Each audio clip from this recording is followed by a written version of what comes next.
हमारे मन में भी शंकाएं आती हैं जब बढ़त से जोड़ते हैं कि राम के आगे सिया क्यों नहीं लगाते, श्री क्यों नहीं लगाते। तो देखिए राम, यदि हम इस राम को जपते, जो दशरथ जी के पुत्र हैं, हम तो ब्रह्म को जप रहे हैं ना, वो राम ब्रह्म है।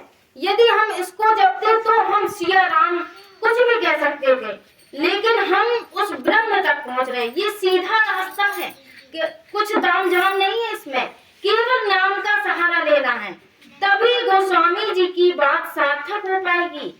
कैसी? बड़े भाग्य मानुष तन पावा, सुर दुर्लभ सद ग्रंथन गावा। तब हम अपने को कह सकते हैं कि बड़े भाग्य से पाया ये शरीर। यदि हम इस नाम को नहीं धारण कर पाए तो फिर ये शरीर व्यर्थ है, फिर हम अपने को बड़े भाग्य नहीं कह पाएंगे। साधन धाम मोक्ष कर द्वारा, इस शरीर रूपी साधन से राम नाम जप करके हम उस परमात्मा तक पहुंच सकते हैं, उस ब्रह्म तक पहुंच सकते हैं, क्योंकि वही है ये। हम यहाँ वहाँ भटकते रहेंगे, कुछ हासिल नहीं होगा। इसीलिए हमें केवल एक को पकड़ना है। एक ही साधे सब सदे, एक ही साधे सब सदे और सब साधे सब जाए। यदि हम सबके पीछे भागेंगे तो कुछ हाथ नहीं लगेगा। हम अपने लाभ के लिए सोचते हैं कि अभी सोचेंगे कि अभी राम नाम से कुछ लाभ नहीं हुआ तो हम दूसरे के पास पहुंच जाएंगे, दूसरे देवता देवी देवताओं के पास पहुंच जाएंगे, लेकिन हम भटकते ही रहेंगे, कुछ हासिल नहीं होगा। एक को पकड़ो और विश्वास, दृढ़ पूर्वक विश्वास करके, क्योंकि कहा भी है कि मंत्र जाप मम दृढ़ विश्वासा, पंचम भजन सो वेद प्रकाशा। यदि हम विश्वास के साथ भक्ति पूर्वक इस नाम को अपने में धारण करेंगे, जब करेंगे तो वो कल्याणकारी होगा। और देखिए इतना भी कि नाम हम जब तो कर रहे हैं, अब ये ना सोचे कि हमारे सारे पाप, हम कुछ भी करते रहे, नाम जब कर लेंगे तो पाप मिट जाएंगे। तो हमें ये कैसा है कि जो हमसे अनजाने में पाप होते हैं वो इस नाम जप से दूर हो जाते हैं। अब कोई कत्ल करके आया हो, कह दे कि हम नाम जप कर लेंगे वो हमारा पाप मिट जाएगा, तो ऐसा नहीं होता है। हम जानबूझकर पाप ना करें, इसीलिए हमें अपने आचरण को भी सुधारना है। हमें एक कदम आगे हमें भी बढ़ाना पड़ेगा, क्योंकि भगवान ही सब कुछ नहीं करेंगे, हमें भी कुछ मेहनत करनी पड़ेगी। क्योंकि कर्म प्रधान विश्व रच राखा, जो जस करन सो तस फल चाखा। हम जैसा करेंगे वैसा हमें फल तो मिलेगा, लेकिन नाम जप के प्रभाव से कम हो जाएगा वो। इसीलिए हम जानबूझकर कोई पाप न करें। वो अनजाने में कभी गलती से हो जाए तो उसे क्षमा कर देते हैं। इसीलिए ये नाम जप बताया है कि निरंतर नाम जप करते रहो। दिन में ऐसे कई अनजाने जो पाप हो जाते हैं हमसे, तो वो पाप हमारी गिनती में नहीं आएंगे। इसीलिए इस नाम जप को, क्योंकि कहा भी है कि यही कलिकाल न साधन दूजा, कोई दूसरा साधन नहीं है इसके अलावा हमारे पास। इसीलिए यदि हमें उस ब्रह्म तक पहुंचना है तो केवल राम नाम को ही पकड़े, इसी से हमें लाभ है और इसी नाम के माध्यम से हम वहां तक पहुंच सकेंगे। हम तर्क वितर्क करते रहेंगे तो कुछ हासिल नहीं होगा, पूरी जिंदगी इसी में निकल जाएगी और हमारा जीवन चला जाएगा। तर्क वितर्क करते करते कि अरे राम में क्या है, राम में क्या लाभ है। अरे हम लोग इस नाम में लाभ सोचते हैं। अरे जो लोग गुटखा खाते हैं, तंबाकू खाते हैं, उनसे पूछो कि इसमें क्या लाभ है। ये राम नाम ही मिला है लाभ के लिए, किससे क्या लाभ है। अरे दृढ़ पूर्वक विश्वास पूर्वक हम जपे तो फिर अपने आप हमें समझ में आएगा कि क्या लाभ है। फिर हम वो अनुभव किसी से कह नहीं सकेंगे। जैसे कोई गूंगा होता है, उसको अंगूर दिया जाए खाने को और उससे पूछा जाए कि बताओ कैसा है, वो नहीं बता पाएगा। उसका अनुभव वो खुद ही कर सकता है, क्योंकि वो गूंगा है। उसी प्रकार इस नाम का जो हमें अनुभव होगा वो हम खुद ही कर पाएंगे। हम किसी से कह नहीं सकते कि क्या हुआ है। वो नाम जब से, जब भक्ति पूर्वक, जब प्रेम पूर्वक जब नाम जप करेंगे, उसमें प्रेम हो जाएगा तो इतना आनंद मिलता है कि कोई कह नहीं सकता।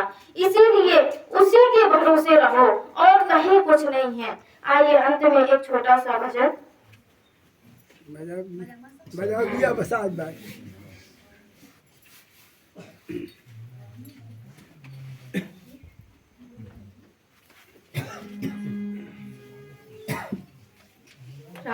राम राम राम राम राम कहिए, जाहि विधि राखे राम ताहि विधि रहिए।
प्रार्थना है कि हम तर्क वितर्क छोड़कर और यहाँ वहाँ की झंझटों में न पड़कर केवल एक राम नाम को ही पकड़े।